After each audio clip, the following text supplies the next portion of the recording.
It's my feel-good breakfast show. This is your feel-good breakfast show, Espresso. Happy Friday, especially if you just joined us. We've got a lot happening on the show today. We are going to make sure that you save all your money, but we're also going to make sure that you change and look after your car. Federal-Mogul has helped us to bring in all the experts, and this time Bertus Steyn, he is teaching us how to look after our brakes. Here's the story.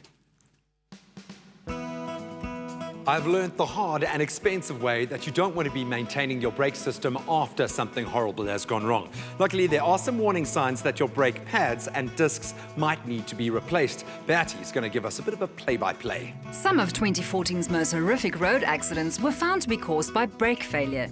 Ignoring the obvious signs that your braking system is no longer functioning optimally can be catastrophic. One of the big problems is we often wait until we've got an issue before we start working on problems. How often should we be looking at maintaining and repairing our brake system? It's fairly easy. Each and every time when you take the vehicle into us for a normal service, ask the technician just to have a quick inspection on the braking system itself to make sure that all the components is a good, healthy working condition. And second of all, you can actually check the thickness of those brake pads to indicate whether you need to change them now or maybe the next service. So what are some of those warning signs that maybe something is going wrong with the braking system, or maybe there's a bit of premature wear? Any sudden changes in the noise that you actually encounter on the vehicle itself when you press down on the brake pedal is an indication something is wrong. And sometimes even the brake feedback from the pedal itself is an indication there's something wrong in the discs or on the system that might have an impact on the safety of that vehicle.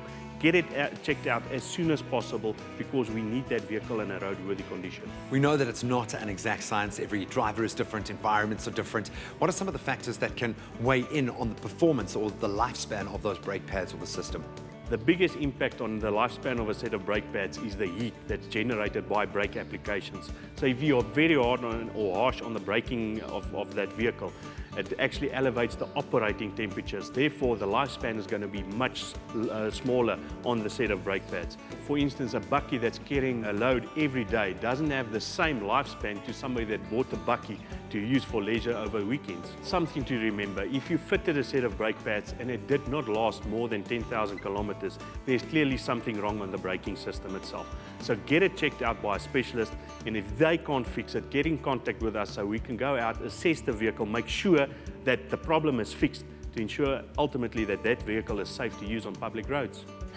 Well, there you have it. Make sure that every time your car goes in for a service, that those technicians are checking on your brake pads, in fact, the entire braking system. You know your car better than anyone else, so trust your intuition.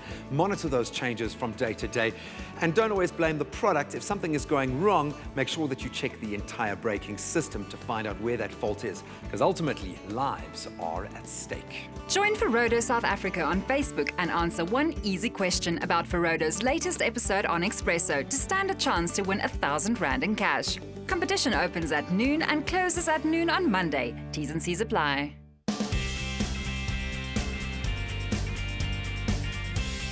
You're in control with Ferodo.